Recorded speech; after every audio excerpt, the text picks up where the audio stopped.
So good afternoon, good afternoon, good afternoon.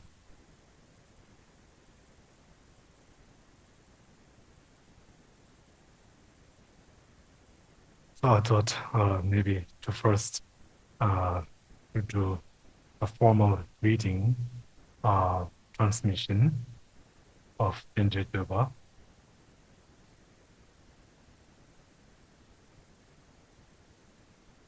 But then, of course, to generate uh, as we just uh, as we decided 3 times and uh, made the pledge 3 times of uh, affirming in our refuge practice and bodhisattva practice. So with this mind, then to listen.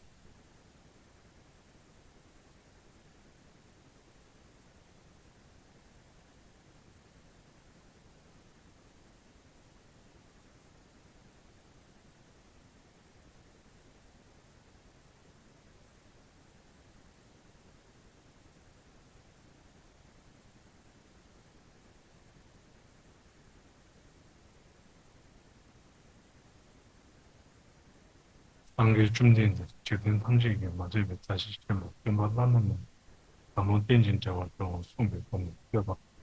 야버시비 님고 요소 너무 그런 예시 중소원이 너무 너무 게 버리는 거. 너무 세션 너무 지된 그 뭐지는 거 대해서 뭐인데 사실 보면 대선 거 땡진도 좀 그래서 만든 말이 땡진도 좀 그게 때문에 내년 그 제대로 공부 준비로 대단한 경계라 대변권의 수식 얘네 중 소마네요. 뭐서로 줘봐. 지신이 강강하게 나자래. 대대한 신기 동시 송보들의 염생의 레동준의 시시에 강도 소에 제반난 판신시원 된제바 이니케라 줘봐에 더 많이 주배고 된디신도 모두에 덤버시저 근인데 와게 난의 생기지 뭐디지나 점비스 에모도 뭐 에모캡 에모 모주에 에모는 된진의 준의 송의 덤보대나 다자세 현재 그거도나 멤버들도 가져봐 대변인도 동원이 예배 준선다면봐 된진적으로 중에서 경화단에 맞춰봐 통원티 그게로 제대로 건조 주변에 괜찮은 지 동원이 된중준도 동화나 라신기는도 마다 자제 태보 매개신 해례도 벌도 하나 동나 저와 매도진 차단체라 동매비 양의 양도 농어지 제주기에 담바다 된주 동안 내버려마 대양 근도면 바다 라신기네 유배민 되면 남기면도 신 대남미된 여마이용 외전나 대조바 그 단계로 되바게 대저되는 중앙대 모두 저거 유면배 라신기네 동반대 모두 저와 매버서 라신 도바 매비지를 추나버는 생각이나 양행 대바면 정신 조금 도바면 벌써 시장신 남대시 생계제 양양도 개별소소 대송바 대다수의 공원을 라신가야 매바다 딜라 때는 대중에 남자 탐지 태반이 민견도 민주게 얘는 주의 중생계 다다와라 메den시에 대손되네 근거에 마와나나 매배주 대경의 동바다 딜레데 중앙에 니번니부 pension도 개매번의 조정과 딜령 와서 주바다 딜레미도 중앙가最开到되는 대버 주르게 신도미 몸배 전도 송아에 강시 교단 신정바 대예라시 매배자 미즈주라 차치유 그 송게 제베즈에 되는 중앙 캐나네 돈인으로 미즈바 되라고 와서주 라시메라 티베고 라멘 대진 대중게 미니기네 라신도 지나다고 교데 파존능기 레드베 중앙다단 저저바 케게 주베 남산데라 다왕기네 저바자 라신 주면 되면다 딘데도단 주머니에 지다보나 시지 민교도 원인으로 디저티네 중앙가 라신기네 되만네 남버르베양 대나웨 디근 주마신도소 계계지더라데 말라 교와 계장 최든도 라면여버 송바양 디니기네 레볼컴 칠레체는 디시베 통나마도 모본 론도바당 군대게 과거진도 제시로 계계마다메바 통해 준된 된중기 담디니게 손신양 참머주원이 버게 배시스네 레송바 계계지소로발라 교보 담지 정도주 니근자원 도지로 계계되는 시조베 규ring 에워 덴제장 지지를 주는 표버진 다도 다와 덴제로 에모 개베 데니게 개발 공도 주주바 대세관계 공내내 교라 지지를 규미주 그중 도번 지지며 차지지 된상랑 예제성게 인여바 되나 대랑 쪽에 대화들의 기회 달로 몸배 좀 된제 윤대 본보라 리네 접수 송주자 윤대 차선 마세도 윤장 치다 칼조베 소기 균년 만으로버려 결로 중세 이셔바 대양 개와 사념기 덴베 나나 덴데 dum바다 시름 나나 덴데 셔바니 지된 다나 개회 공부시 요즘 레버를 경계 그게 생기면 그게 신경 가져봐 덴데 니네 삼대죠 대양행 인디지데 시줄 민세 컬러미 개모 그게 덴번네 공기 한기 나외 넘성과 대다 담제 시조지 그된제 벌써 금메그 회계 다다 좀마다 따오 긴도 동보다 기그 되는 대제바 조들 호 조업을 이해지도 그게 니 나라고다 신도서 도비년도 논주소 자매 개발 양양당 관계 연전 통화에 저규냐나 지신도 이게 도당 최대네 클레마도 개화신 디 양인 수기네 두베보라 마이 제수소 지신도 다게 이네 도미시 딜랑 교수 삼번나 쳔베베게 잡도바라 회계자회 용고회 좀바디에 상향기 이년 대대로 손님도 예라도 베소니 니샤와 자간 차와에 도나 다세 신도면 대달면도 좋아이 보선대야 미게 베기회 배바 자신도 넘어 근도 정보제 수리 돈은 다게는 배바 도미게와 제조단이 크게는 공바 양다 양도셀 예제 랑신 대바에 조만다라 장반나 치질 대존자와의 다게 있는 근도도 크게 남의 대회제 여담에 타본데 지신적으로 하는데 만으로 주로 근데제 지메게 베경고 소라가라도 매주 단생님께 면보스 놈의 주할 신념아 반된다게 대시기 여가 제외세제 남의 징계 통해서 다게 얘기해서도 세바균을 속에 세바 초에 대한 이니 개발에 대해 상계 제된 주된대제소람 된대제소람도 존중되게 외송나 정말 매매시는 조주로서 매견오지 다소 진보된 대단하게 덴볼라나메 보덴보단 겨워된다라메 팀베 겨워대한 조어만레바 신년 담배 집에 주롱어 펜제티에 덴볼 심베 다른 연소론게 넘버를 메여신 대명원수 신년 덴볼 이신이베 다도 강화주 대내 중에 대니 세제바 토베로사 여와 담제도 르나 소장단 내즘볼의 기재상을 루고 만주지 연보 초대 가와 밤에 있는데 님보즈는 조바데 타공신의 표 중년배 넘버 주변 예전다와주 하산 다베 세대주 만한 산다본 버시는 좋은 내대나보 라소 소매자 야와 메바 따도 저지 쇼제 상계 중된 대신은 담지게 맞는 사실 좀 말라는 메바다 사무딘전 저거 중 소매 권이对吧 레버시베 닝부시자와 딘님 망도 되게 결론 로상 잡에 벨기 문제 최게 강시 왕보 어디 공개게 아주 이변에 하딩明显 넘버 기회 링写자와 자 이게 반이 남가 벨로 so there was the transmission, the formal reading of Tenje Döba.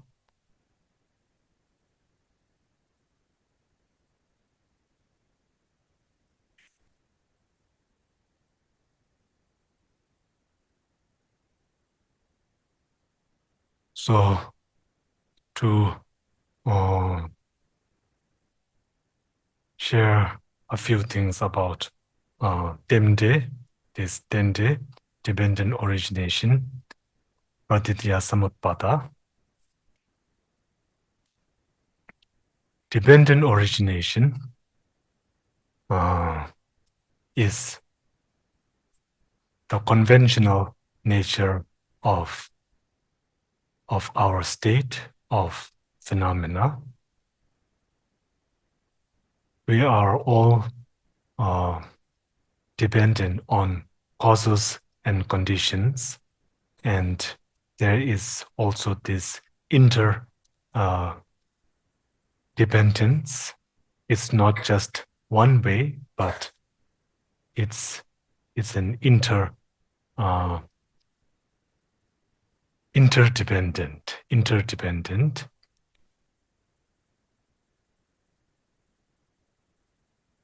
And dependent origination at the one level, then speaking from what we call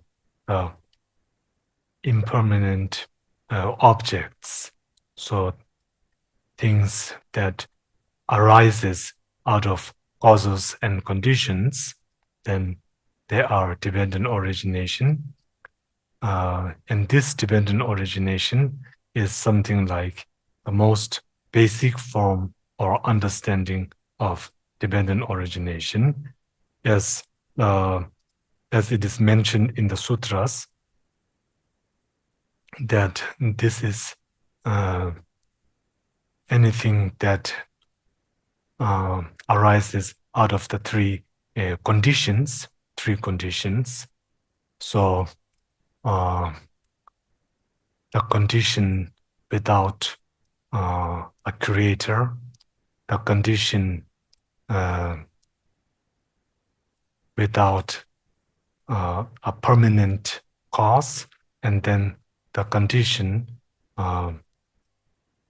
through the condition of something like potential. So these three features of dependent origination, this is something like what Buddha Shakyamuni taught. What Buddha Shakyamuni taught, even though during the times of the Buddha in the other systems, in the other philosophical systems, then even though they did mention causes and conditions, yet it was not having these three features. So the first, then here, like in some of the classical non-Buddhist schools, such as the Samkhya, within that, then there's one that believes in like a creator as a god, and then the other not accepting that. So even the one that does not accept the authority of a creator god from this Samkhya system accepts the first feature of this, the first condition. So the condition without a creator God. So then this is why we have the second feature, which is a condition that lacks an permanent cause, a condition that lacks a permanent cause. So in this particular type of the Samkhya system, even though they reject this theory of a creator God, still they do believe that the ultimate cause is a permanent cause. So then the Buddha talked of that all conditions, by virtue of their causing and conditioning an effect, therefore they are also subject to causes and conditions. So they cannot be permanent, right? Because they have to go through all this, because of this causes and conditions, they first arise, and then to sustain, and then to decay. So these three process is natural. So this is only possible if there was no condition that was a permanent fixed cause, right? So then this is the second condition, the condition lacking a permanent quality or a permanent cause. And then thirdly, just simply it being impermanent doesn't mean that it can be the cause of any given effect. it needs to have some kind of a relationship or some kind of like a similarity, right? So it needs to have that potential. So therefore, this condition is uh, what we call the condition of potential. So arising from these three conditions, then this is in one. This is one level, one uh, context of dependent origination. And then the second part is something like dependent origination in terms of its parts, how all matters are dependent on their parts. They are not independent of their parts, or something like in the context of time, then they are very much dependent upon these time frames. In terms of matter, then they're very much dependent on something like different parts. So if we take a particle, then it would have the front part, the back part, the east part, and so on and so forth. So they are dependent upon those parts. So this is one understanding of this Pratitya Samutpada. And then thirdly, then this is what we call in the middle way, Madhyamaka, then this dependent origination is simply a mere label, just simply a mere label.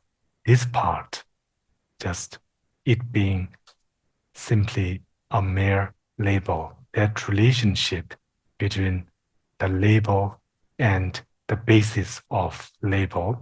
So this is what we call the subtle dependent origination. So this is just to give this background. So how does all of this translate into our daily lives? I think this is more or less the question, right? Yes, it is a good thing to have this kind of like view, philosophy. It is helpful. It is helpful in really getting like a holistic view of this of the vast and the profound phenomena.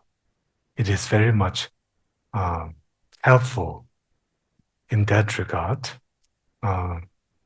However, then how do we bring all these ideas at the moment where I'm at?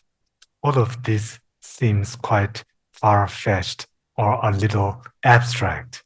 So then how do I bring this to daily practice, right? To daily practice.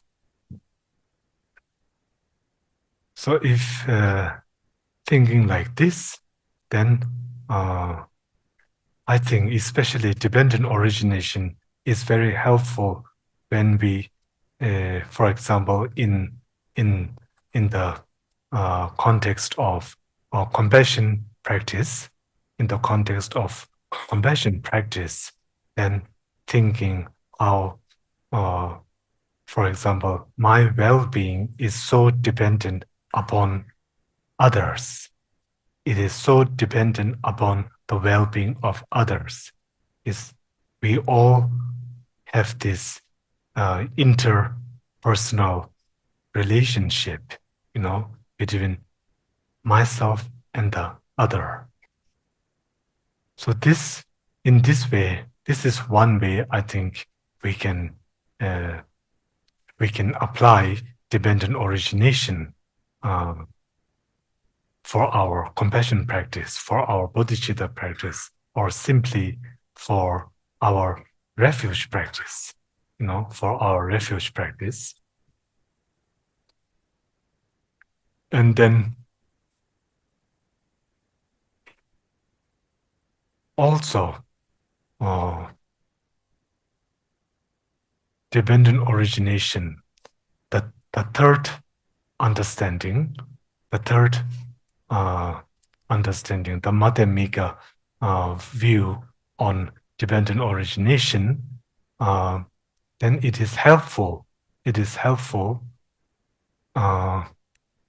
in also, I think, something like decreasing, decreasing our delusions,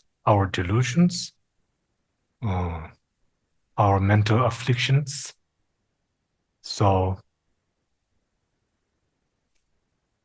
it somehow, all of this, when we hear of dependent origination, and by way of hearing this, that it is merely labeled, that there isn't any objective truth, that there isn't any objective existence, that it is merely labeled as such, as a table, as a cup, and so on and so forth.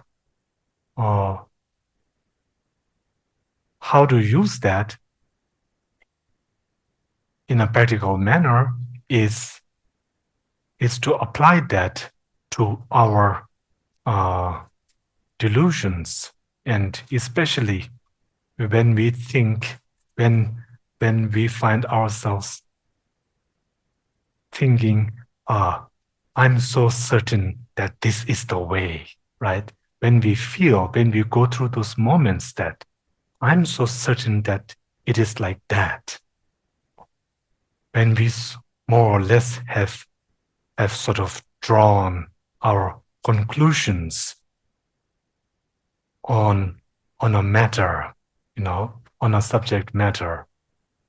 And when we share this, and when we bring that into our interpersonal relationships, then sometimes drawing on these conclusions, sometimes they can be somewhat detrimental. They can be kind of like damaging to our relating with others, right? Because of we have now sort of really become so certain about our ideas of how things exist, of how things should be, or how things ought to be, ought to uh, ought to be run, how they are supposed to function.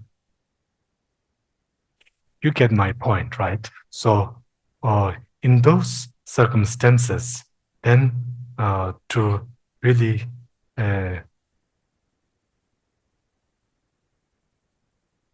to sort of like part away from this very mindset, this mental state of really feeling so sure about one's own ideas, then it's really helpful. And then just sort of applying this dependent origination, right? This dependent origination where through dependent origination, then accepting that sometimes our minds, sometimes our thoughts,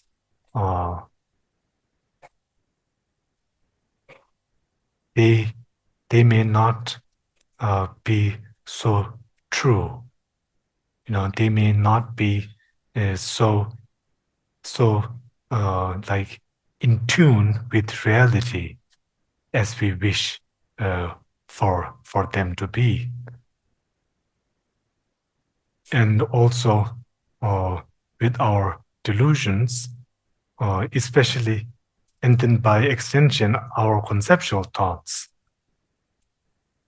As it is said that conceptual thoughts, by virtue of being conceptual thoughts, then all our thoughts are erroneous, that they are all that there's this fallacy in their perception, right?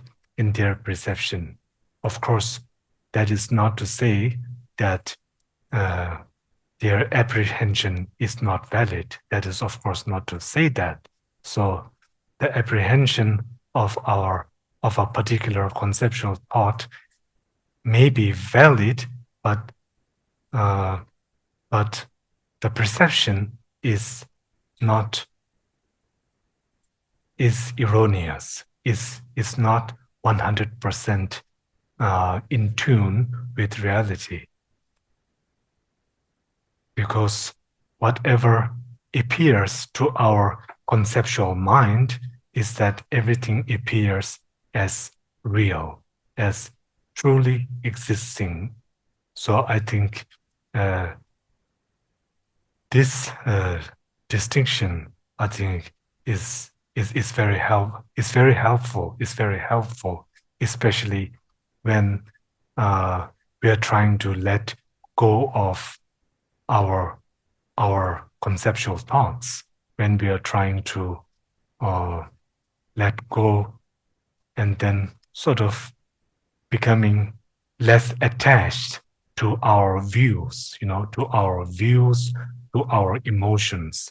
So this, to begin from there, that to remind ourselves that our conceptual thoughts are erroneous, that they are wrong in their perception, because everything, all the object that it holds on to, that it apprehends, always appears truly existing, truly real.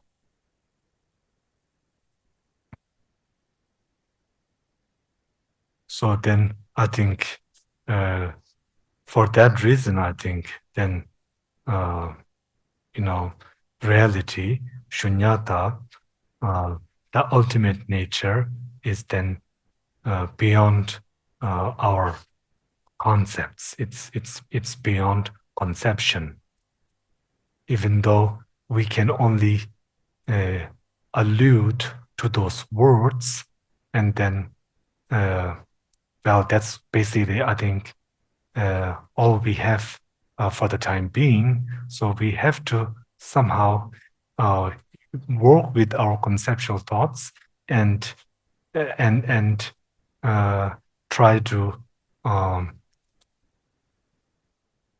remind ourselves that in the context of emptiness, then everything is illusion-like, that everything is mirage-like, that everything is echo-like, and then everything is like a shadow, that all the objects that I come into contact, that my emotions come into contact, that my thoughts come into contact, that whole realm of objects, and not only the objects, but also this very subjective experience that I'm feeling now, it's purely illusion-like.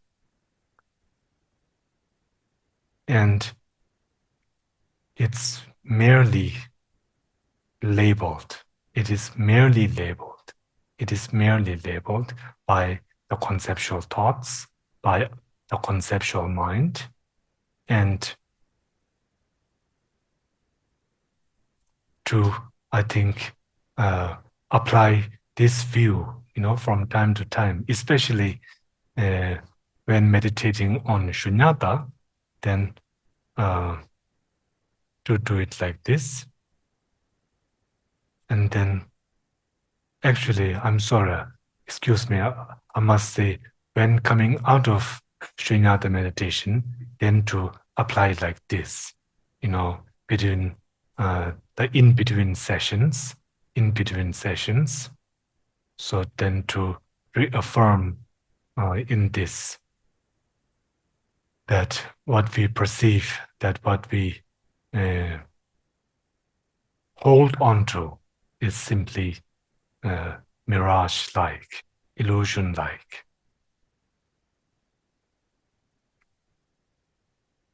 Because there isn't this intrinsic object. There does not exist this intrinsic mind, this intrinsic experience. My experiences are, I only have these experiences based on causes and conditions. And these objects that appear so real, that fact is very much dependent on my thoughts, which are projecting this reality. So then to apply dependent origination like this in our in-between sessions, then I think is helpful.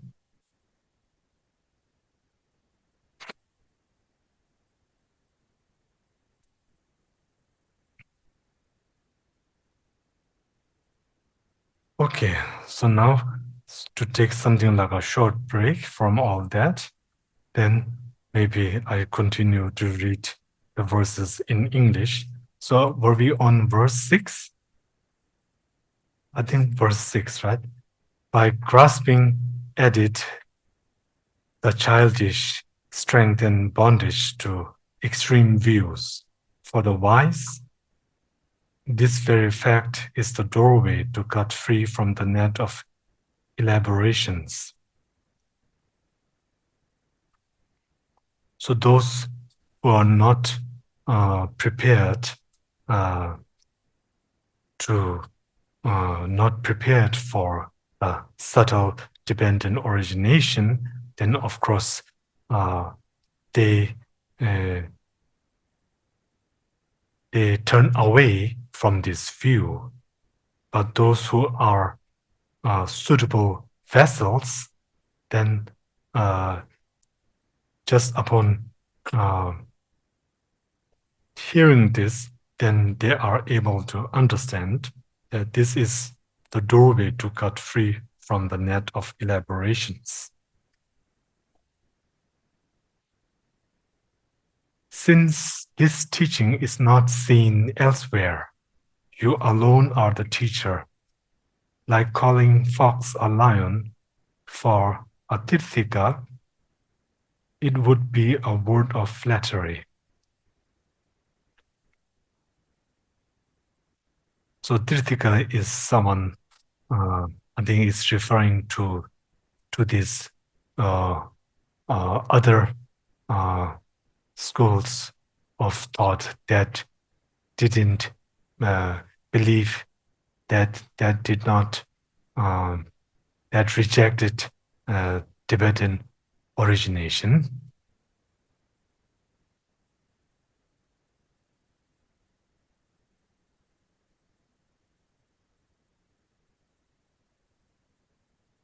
So then in the first two lines, you alone are the teacher. So this expression for a tirthika, then it would seem like flattery, complete flattery, like calling fox a lion. Okay, verse 8, wondrous teacher, wondrous refuge, wondrous speaker, wondrous savior, I pay homage. to that teacher who taught well dependent origination. To help heal sentient beings, O benefactor, you have taught the peerless reason to ascertain emptiness, the heart of the teaching.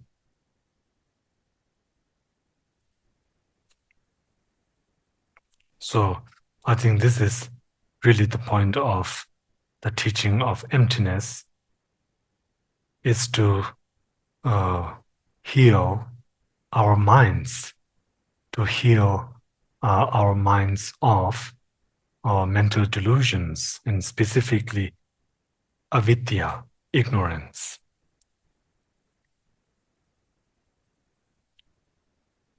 Verse 10, this way of dependent origination, those who perceive it as contradictory or as unestablished, how can they comprehend your system? So this is referring to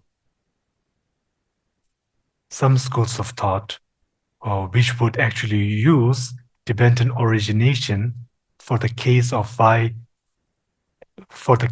true existence, then would of course see this as contradictory, and then yet to others then it would seem unestablished, how dependent, that they wouldn't be able to see how dependent or dependent origination cannot coexist with true existence.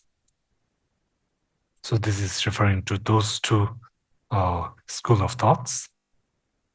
Verse 11, for you, when one sees emptiness in terms of the meaning of dependent origination, then being devoid of intrinsic existence and possessing valid functions, do not contradict.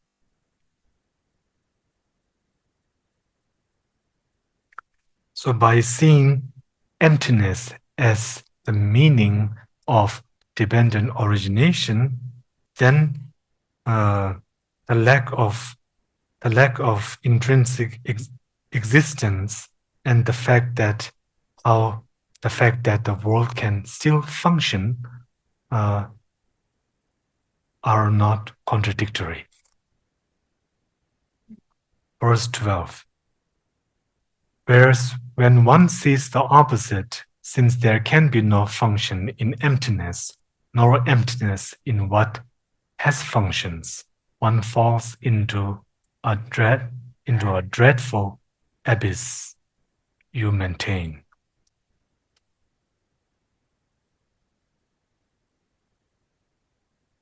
So if one does not see that dependent origination and emptiness can coexist, then one falls into this dreadful abyss.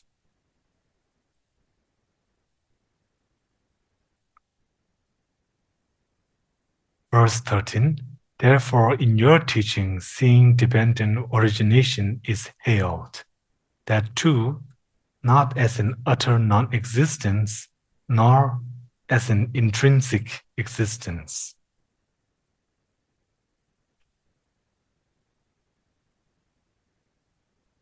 So here then, dependent origination itself, do not hold onto that as, do not use dependent origination as the basis for developing these nihilistic views or these eternalist views, right? So free from the two extremes. So dependent origination is free from the two extremes. Verse 14, a non-contingent is like a sky flower. Hence, there's nothing that is not dependent. If things exist through their essence, their dependence on causes and conditions for their existence is a contradiction. A non-contingent is like a sky flower, so it simply does not exist. That is an impossibility, right? The non-contingent, because everything is contingent upon causes and conditions. Hence, there's nothing that is not dependent. If things exist through their essence, their dependence on causes and conditions for their existence would then be a contradiction. So when we say essence, it can refer to intrinsic existence. So this is what we call the object of negation. And then essence can also refer to nature, emptiness, shunyata. So in that context, then of course, everything has an essence, for they also have their ultimate nature. But that is not to say that they would exist essentially. They do not exist essentially. They would not exist by way of their essence, right? But they are existing merely as a mere label, not by virtue of their essence. Verse 15, therefore, since no phenomena exist other than origination through their dependence, no phenomena exist other than being devoid of intrinsic existence, you taught.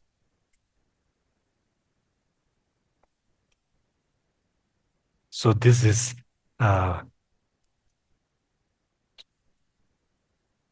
simply, I think, reiterating that if it is dependent, if it is dependent origination, then it does not exist inherently. Verse 16, because intrinsic nature cannot be negated, if phenomena possess some intrinsic nature, nirvana would become impossible and elaborations could not be ceased, you taught.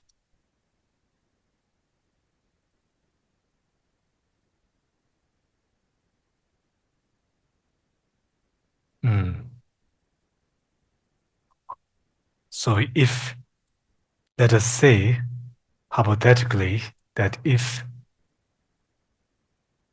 not all phenomena would have intrinsic nature, but if just a few did, why not? Well, why can't that be possible, right? So that cannot be possible. This is what it is saying, that if if if even one object has intrinsic nature, then all phenomena should also have the same intrinsic nature.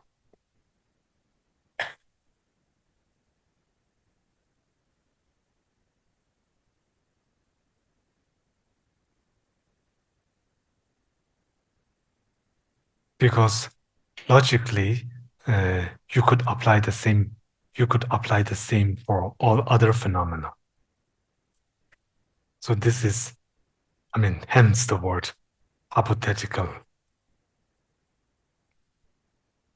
And then verse 17, therefore who could challenge you, you who proclaim with lion's roar in the assembly of learned ones repeatedly that everything is utterly free of intrinsic nature. Verse 18, that there is no intrinsic existence at all and that all functions as this arising in dependence on that, what need is there to say that these two converge without conflict? Verse 19, it is through the reason of dependent origination that one does not lean towards an extreme. That you have declared this excellently is the reason, O Savior, of your being an unexcelled speaker.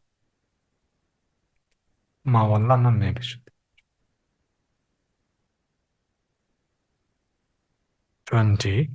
All of this is devoid of essence, and from this arises that effect.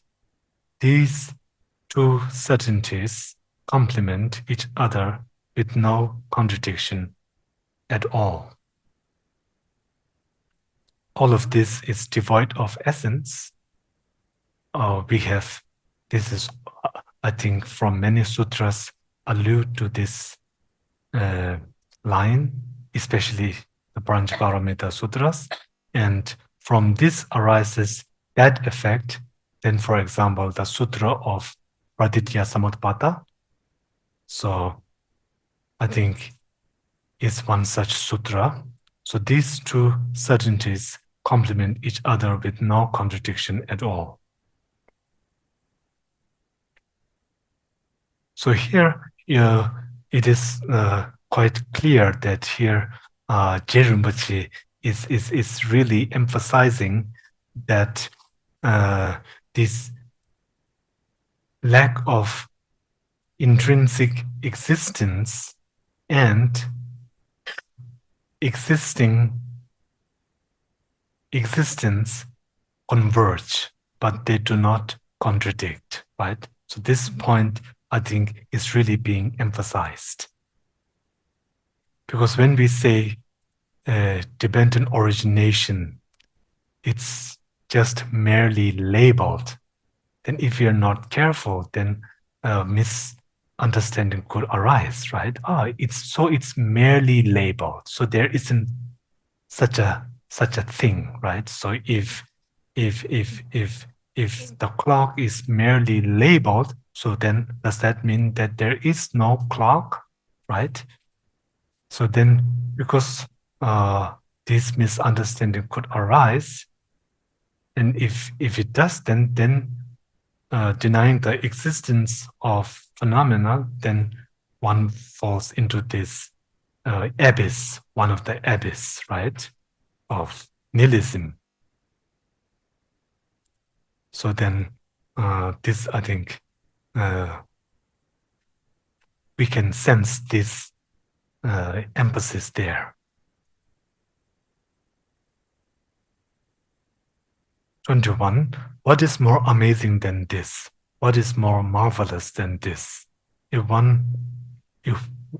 one praises you in this manner, this is real praise. Otherwise, not.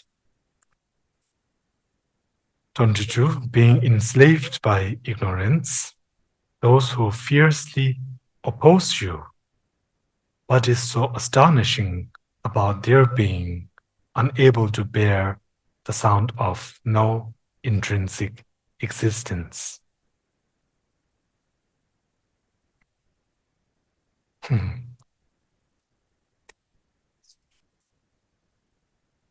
Yes. 23. But having accepted dependent origination, the precious treasure of your speech, then not tolerating the roar of emptiness, this I find amazing indeed.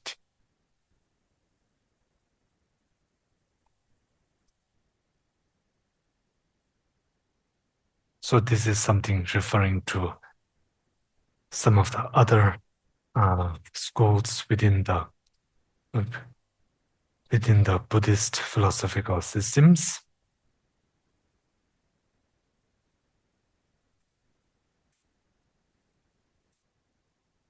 24. I think this is referring particularly to, is it Vebhashikas and the Sautrantikas, maybe also the Chitta Matrans, and then from the Madhyamika schools, then Swatantrika, I think mainly to those. 24. the door that leads to no intrinsic existence, this unexcelled door of dependent origination, through its name alone, if one grasps at intrinsic existence, now this person who lacks the unrivaled entrance, well traveled by the noble ones, by what means should one guide him to the excellent path that pleases you?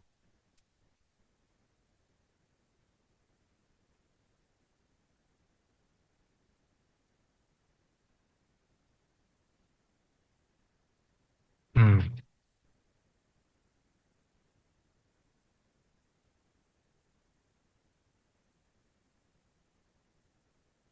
yes. So these two verses seem to be uh, continuing from the previous verse. 26. Intrinsic nature, uncreated and non-contingent. Dependent origination, contingent and created. How can these two converge upon a single basis without contradiction?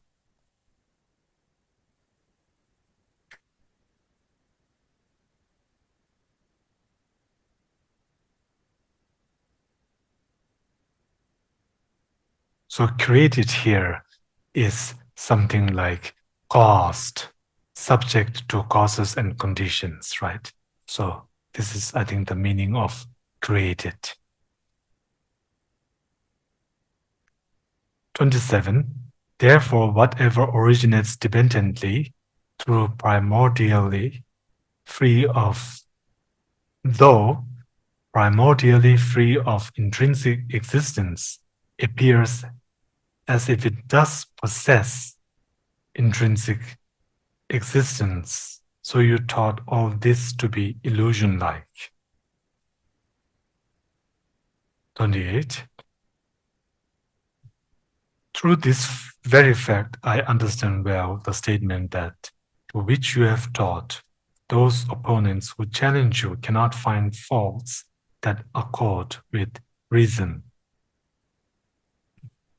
Why is this so? Because by declaring these chances for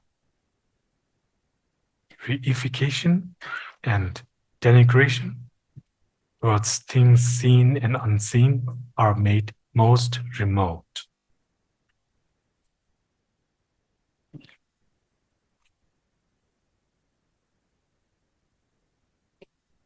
So, reification is referring to this eternalist view, and denigration is referring to nihilism.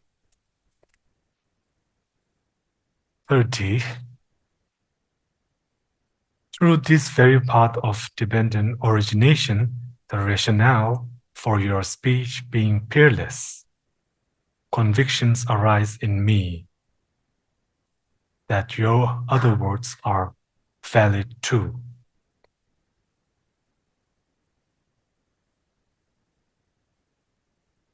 Mm.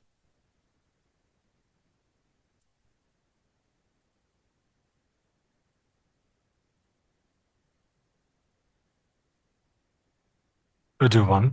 You who speak excellently by seeing as it is, for those who train in your footsteps, all degenerations will become remote, for the root of all faults will be undone.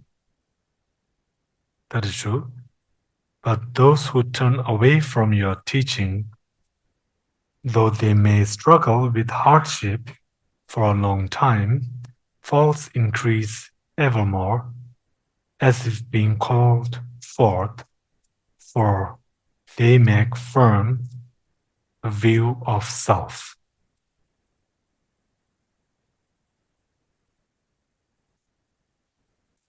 그게 되는 지점에 요령하고 대치 체질 끊는 배가 나도 다와 대치로.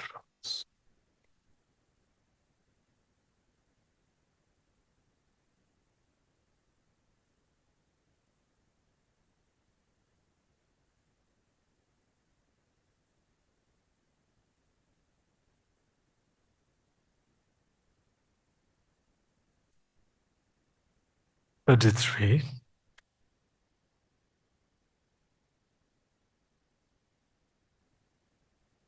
When the wise comprehend the differences between these two, why would they not at that point revere you from the depths of their being?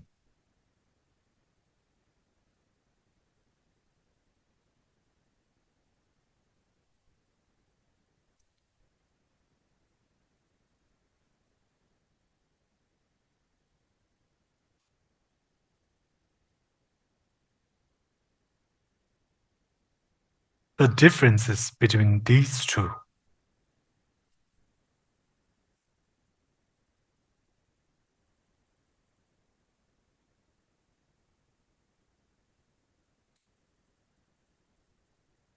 What are these two?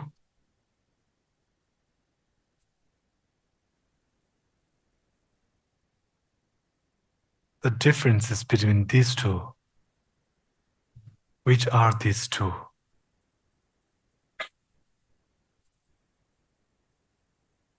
Could you help? I'm struggling with this too.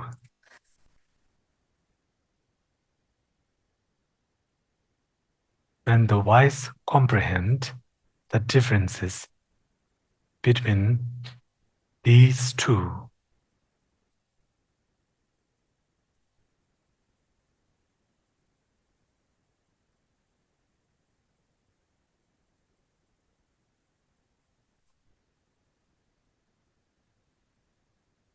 excuse me.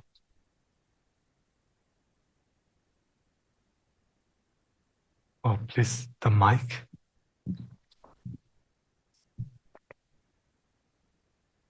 There's two extreme views. Oh, the two extreme views. Oh, thank you.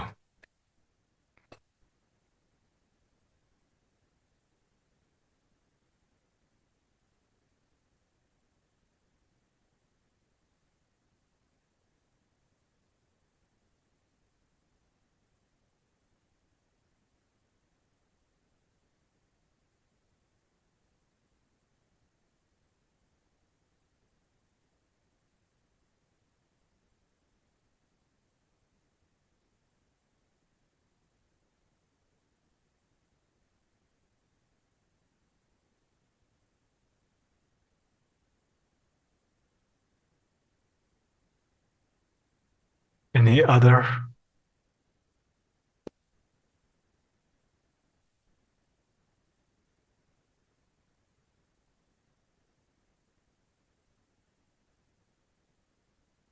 Could it be the difference between those from the verse 31, those who could actually train in the Buddha's footsteps and see as it is the dependent originations, versus those who have the absolute view of self from verse 32? Could that be these two? The difference between these two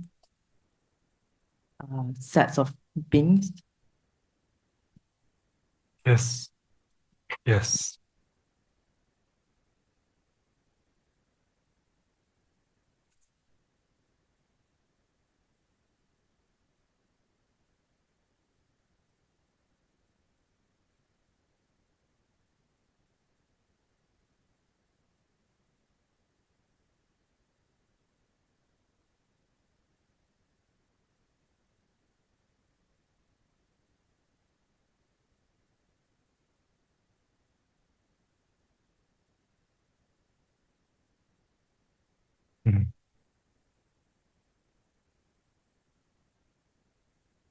Mm. Sorry, Rinpoche. Just now somebody had the same idea, so need not repeat again. His point of view, as you say, is two. Michael, are you speaking? Is it Michael? Yeah, yeah. Can you go to the camera? Oh, camera. Oh yeah, okay. Because I was told that Rinpoche, you're expecting somebody to speak because you're asking for a mic. So the person has just now, the lady has already spoken about that. So this person also has the same point of view. So nothing to say on nothing to add, nothing to add on the second floor. Yeah. Oh, thank you. Thank you. Thank you. Thank you.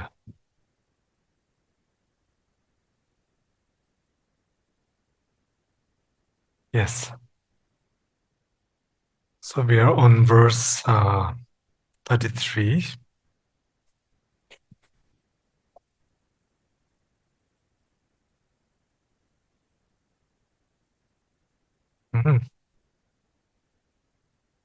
Very good. Maybe at this point, then shall we continue with the mic? So if there's something that you would like to share, then please, or question in any form, then please.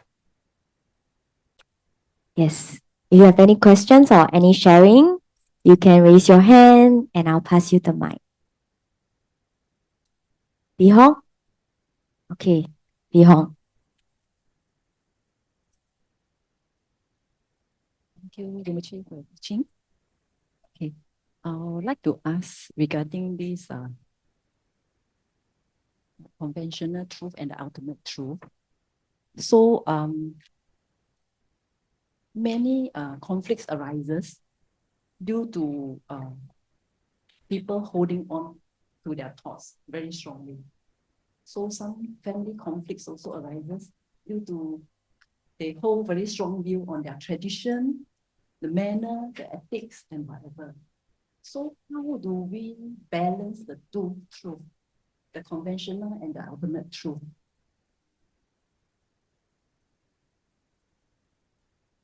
Because when there is any argument in a family, normally maybe the adults is very strongly holding on to their tradition or whatever, but the children don't follow. So then they say, oh, this is like a dream, like a reflection in the moon.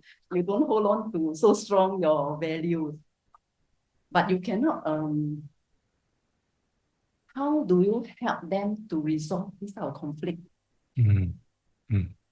By explaining this to them, they may not listen to you, or they cannot see the emptiness or dependent origination. So how do we balance if we encounter this problem and help them? That is my question. Thank you. Thank you. Yes.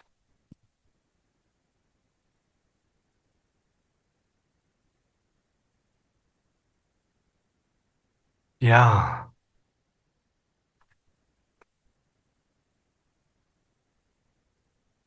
Intent and how that is received. Many times we find ourselves in situations where we may, from a good place, from a good heart, from a good intention, we approach and we share something, but then in some situations, then we find that this, what we have shared, is not appreciated, it's not taken well. The receiver does not receive it as intended. So for this, then I think we have to be mindful. Of course, our intention is good, but before actually going to the end effect, then how that is delivered, I think that is also one thing to keep in mind, how it is delivered, and also the timing. The timing is also, I think, crucial in this completion of the karma. So even for one action, there are really many factors that have to come together. Many conditions have to come into place. They have to take form in order to complete the karma, the action.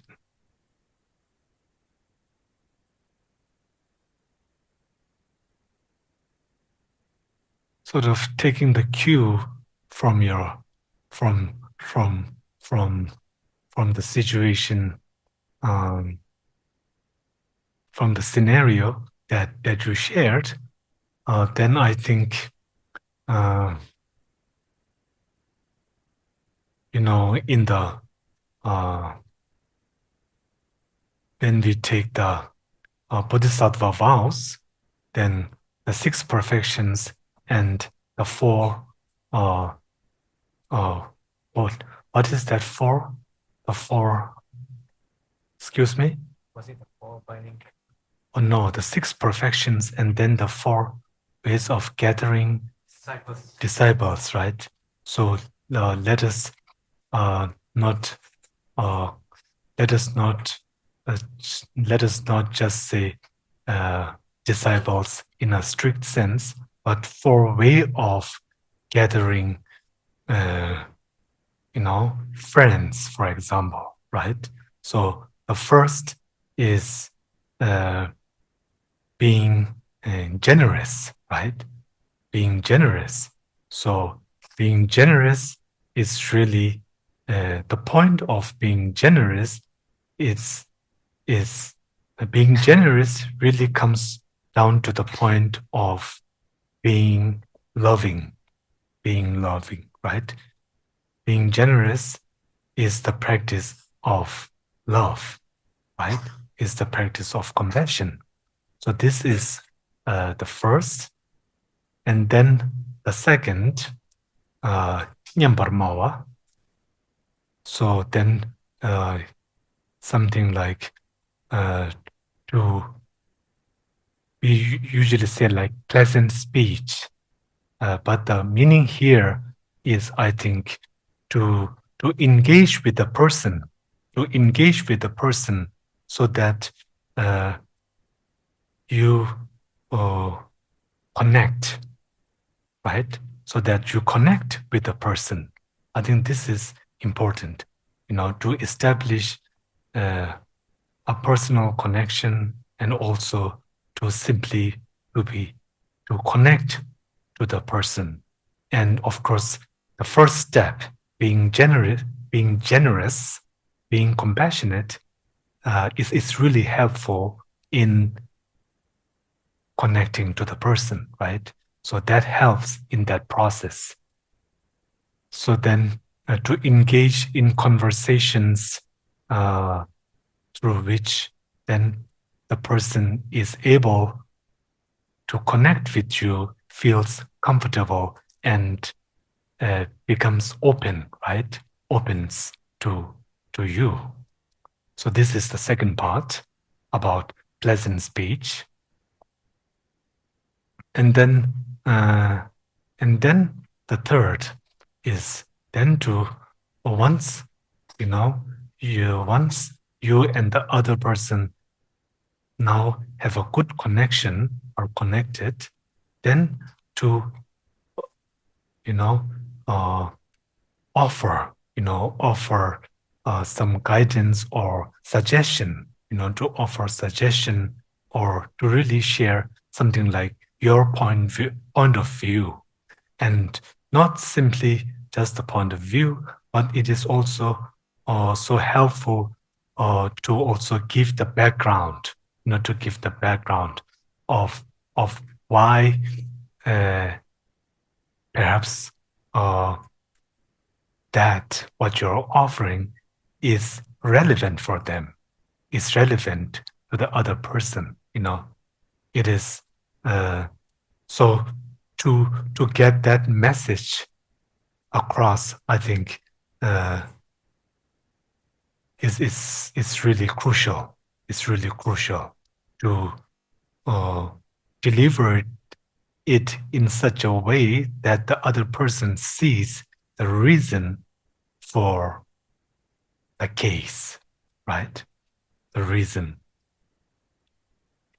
And then the fourth, so whatever it is that I am offering, if I myself do not cherish this, if I myself do not practice this, if it is not something that is coming from my heart, then of course it is then it becomes something like not authentic, right? Not authentic. So then we have the fourth, right? To not simply just offer them guidance, but the person who is offering the guidance should also be guided by the same principles, should also be on the same path as the path that is being offered, right? So these four ways of gathering, these four ways of really sharing, yeah, it's really about sharing. Once having engaged in the six perfections, then how to share that with others.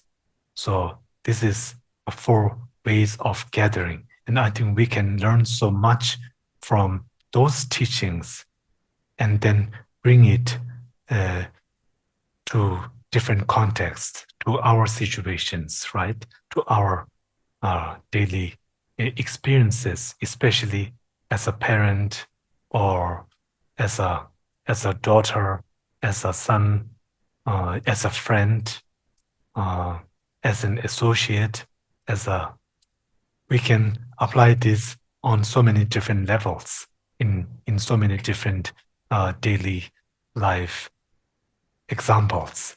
So then I think these four ways of gathering, I think really yeah, we can learn so much from that. Yes. So thank you. Thank you,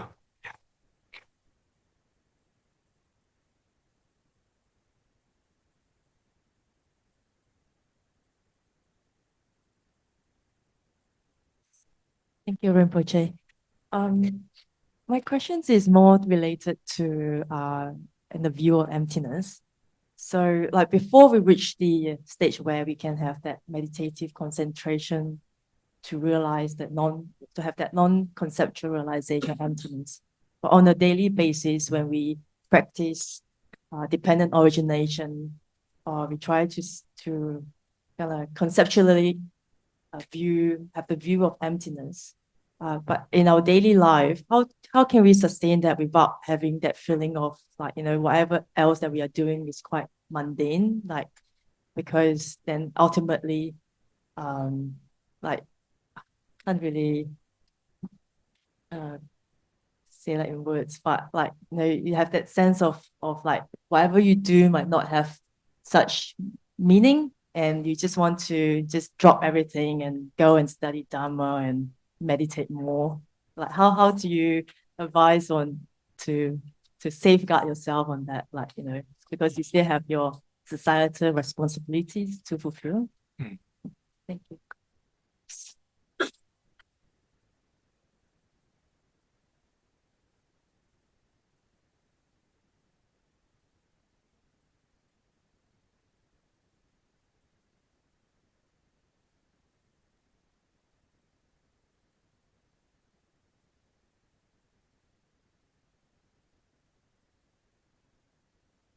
So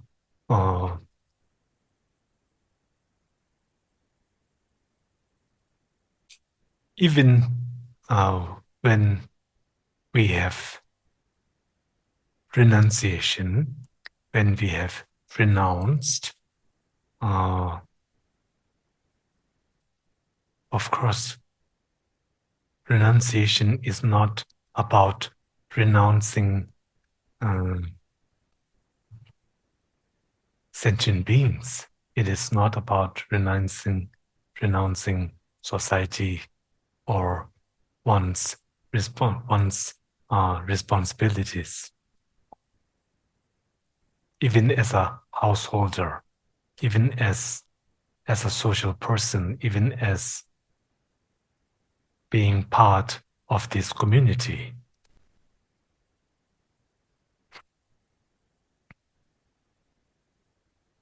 Renouncing is really about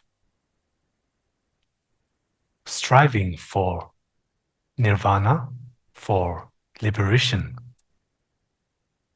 And striving for liberation and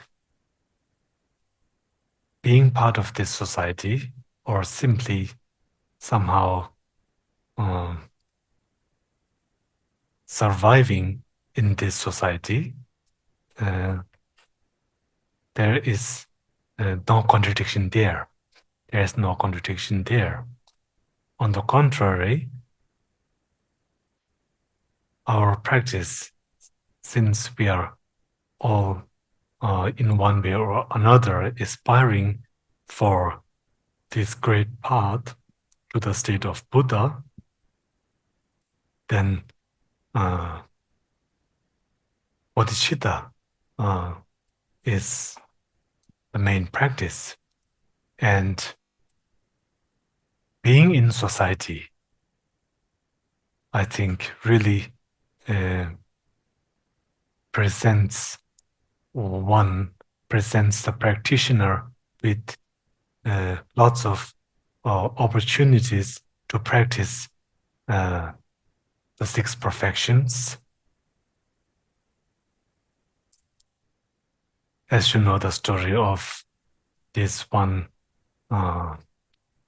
something like a hermit who goes, up to the mountains and then meditates on practicing patience, right? And you know that story, right? So, for example, yes, then being in this society is a wonderful way of, practicing patience, right? If I'm all alone in this very nice, clean environment with a expansive view of the valley and really very calm and very peaceful, then it would be quite difficult to practice patience, all by myself in such a situation, right? So then, so on these grounds, then I think even being part of, the life that we all have here, really presents us so many different opportunities to really practice ourselves and to really test ourselves, to test ourselves. And this really presents, so then we can really gauge how far we have progressed on this path in our practice. So thinking like this, I think then somehow, I don't know, to be able to link our being in this society and tying that to our practice, I think then, even sometimes like those little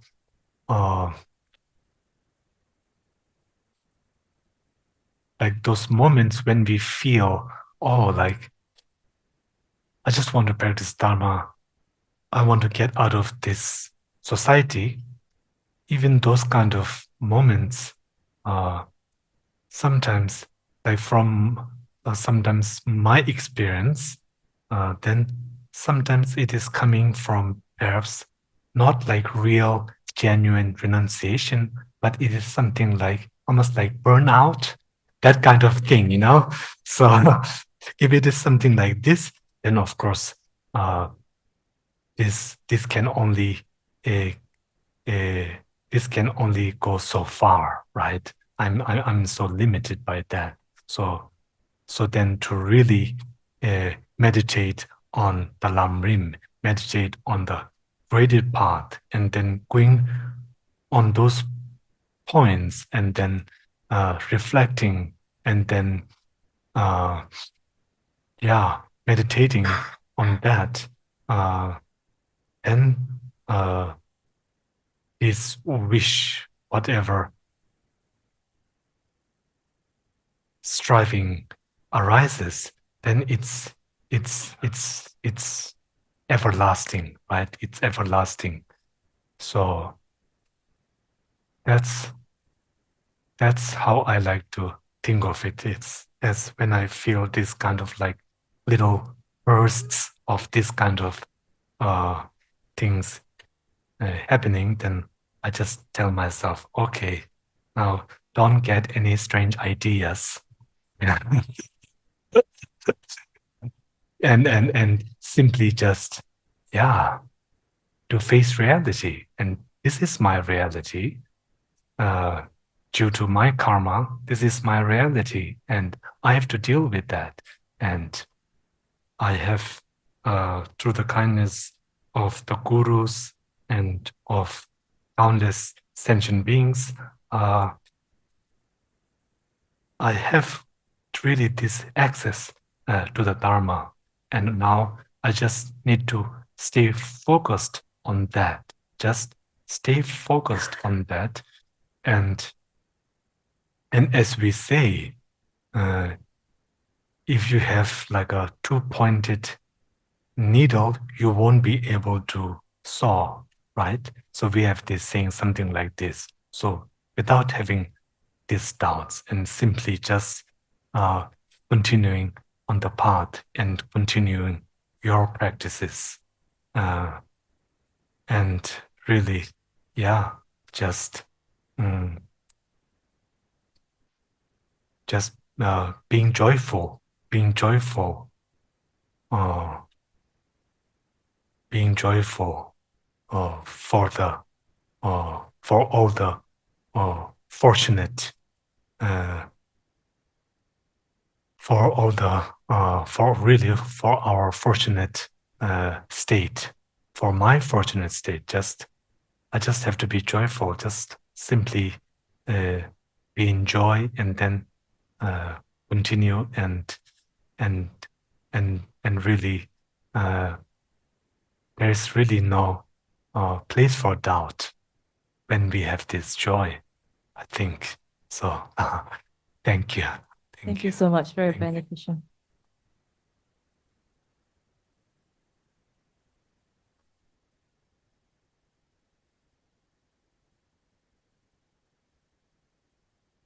Oh, please.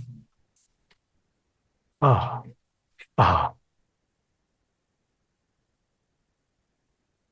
Yeah, somebody? oh, there's someone. Oh yeah, okay, Tom. Open the, can someone open the door, please?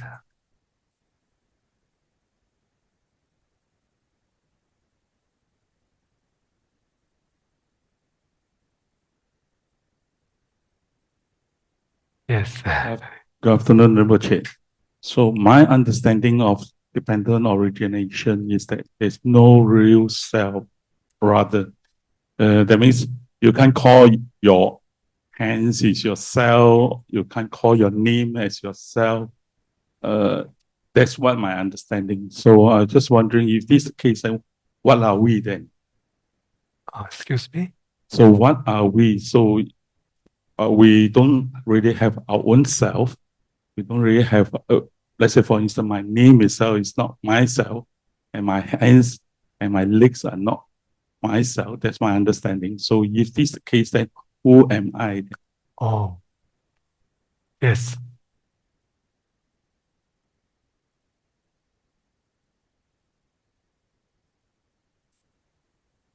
Ungmin, ungbu leshin min, hela teme terte me.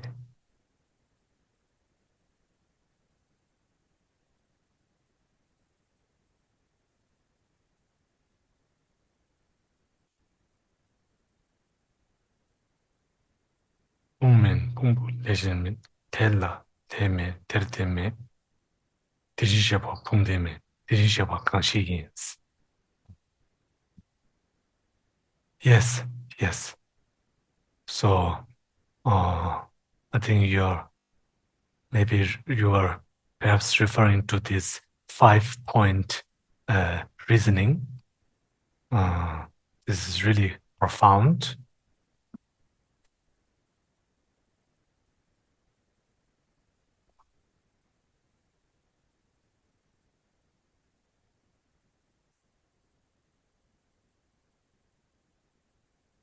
Not the aggregates, pungmin, pungbuleshimen, not separate from the aggregates. I mean, not other than aggregates.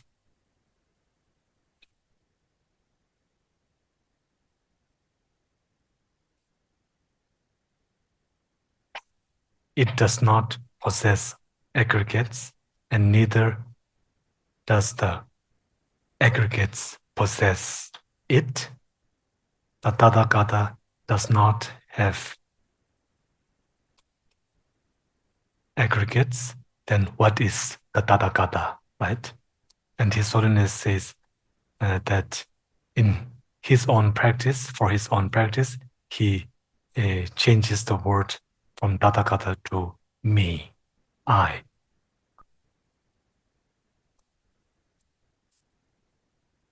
Yes. So it is true that we are not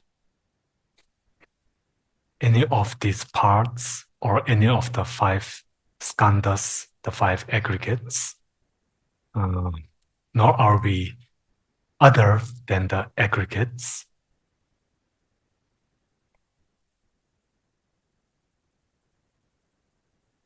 So I have to remind you that when, for example, we have this line that says that a Tathagata does not possess aggregates, of course, then we need to put in brackets intrinsically, right? So then, yes, to cut a long story short, then Tathagata exists, we exists, we all exist, but we do not exist inherently. We do not truly exist. If we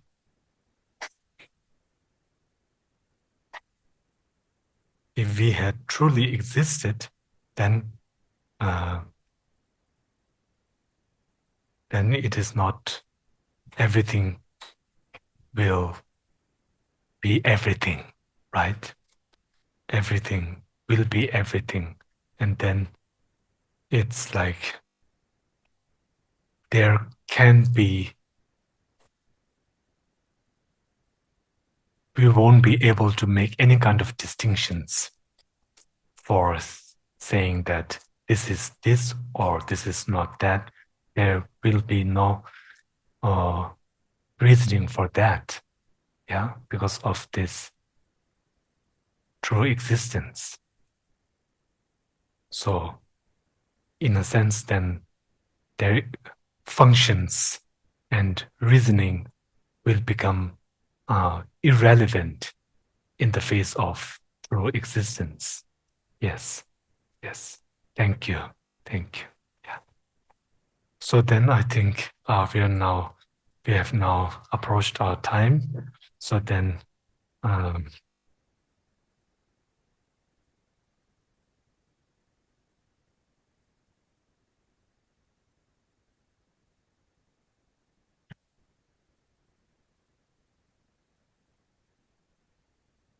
So to make a short dedication. Yeah, dedication. 功德回向文，文殊师利勇猛智，普贤慧心亦复然。我今回向诸善根，随彼一切常修学，三世诸佛所称叹，如是最胜诸大愿。我今回向诸善根，为得普贤殊胜行，愿诸众行善，福慧习缘善，得福至长流，行诸法素物，菩提心妙宝，未生者愿生，已生勿退减，辗转益增胜。Merit dedication prayers. Just as the Bodhisattva Manjushri attained omniscience and Samantha Bhadra too, all these merits now I dedicate to train and follow in their footsteps. As the victorious Buddhas of the past, present, and future praise dedication as supreme, so now I dedicate all these roots of virtue for all beings to perfect good action. May all sentient beings perfect the accumulation of wisdom and merit through the blessings of this practice. May the precious Bodhi mind, not yet born, arise and grow. May that born have no decline, but increase forevermore.